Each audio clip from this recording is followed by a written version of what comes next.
ദൈവതിരുനാമത്തിന് മഹത്വമുണ്ടായിരിക്കട്ടെ. ക്രിസ്തുവിൽ സ്നേഹമുള്ളവരെ, മഹാനായ സാഹിത്യകാരൻ KP അപ്പൻ അദ്ദേഹത്തോട് ഒരഭിമുഖത്തിൽ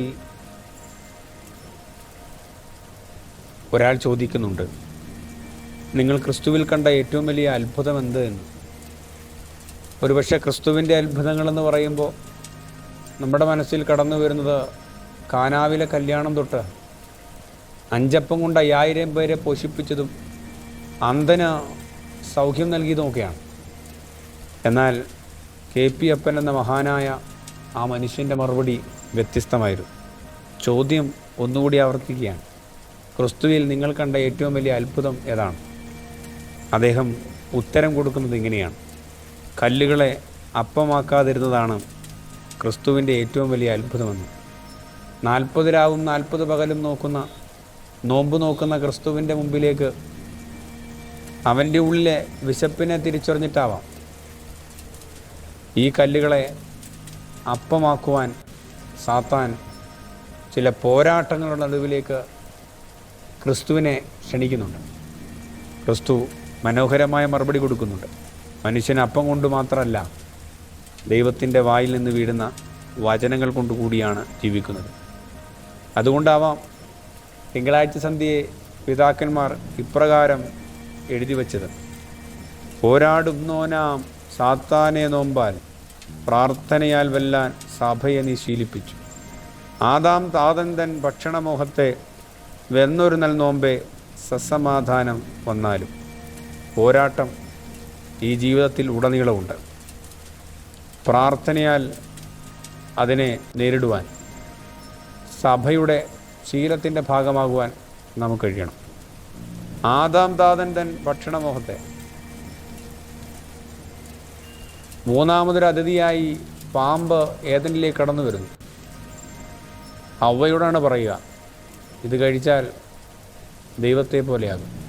ദൈവത്തെ പോലെയാകും എന്നുള്ളതിനപ്പുറം ദൈവമാകുമെന്ന് ധരിക്കുകയാണ്. നമ്മളൊക്കെ ദൈവത്തെ പോലെ ആകാനല്ലോ, സ്വയം ദൈവമാകുവാനല്ലേ ആഗ്രഹിക്കുന്നത്. ഒരു നിമിഷം ദൈവമാകുവാനുള്ള മോഹം, ഭക്ഷണമോഹം, ലൗകിക മോഹം, സ്വജീവിതത്തിൽ എന്തെല്ലാം മോഹങ്ങളുണ്ടോ അതെല്ലാം ആ ഇൻ്റർപ്രിട്ടേഷനിൽ കടന്നു വരാം. ആ മോഹം കൂടികൊണ്ട് ആദമിനെ ആ പാപത്തിലേക്ക് ക്ഷണിക്കുന്നുണ്ട്. പാതി വഴിയിൽ ഫലം കഴിച്ച് തിരിഞ്ഞു നോക്കുമ്പോൾ ഒറ്റിക്കൊടുത്തവൻ വേദി വിട്ടു. ആദമേ ആദമേ എന്ന ദൈവത്തിൻ്റെ വിളിയിൽ സാത്താൻ കളത്തിന് പുറത്ത്.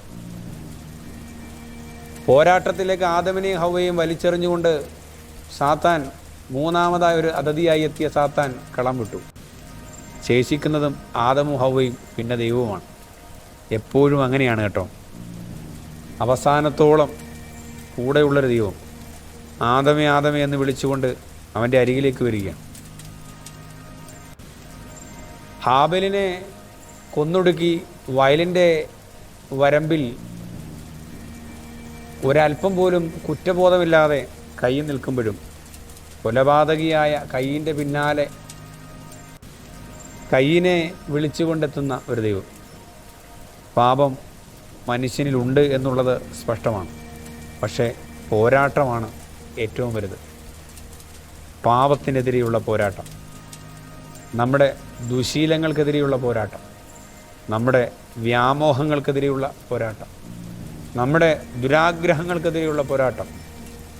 പോരാടുന്നോനാം സാത്താനെ നോമ്പാൽ പ്രാർത്ഥനയാൽ വെല്ലാൻ സഭയെ നീ ശീലിപ്പിച്ചു. ഈ ശീലത്തിൻ്റെ ഭാഗമാകുവാൻ നമുക്ക് സാധിക്കട്ടെ. ദൈവം നമ്മെ എല്ലാവരെയും അനുഗ്രഹിക്കട്ടെ.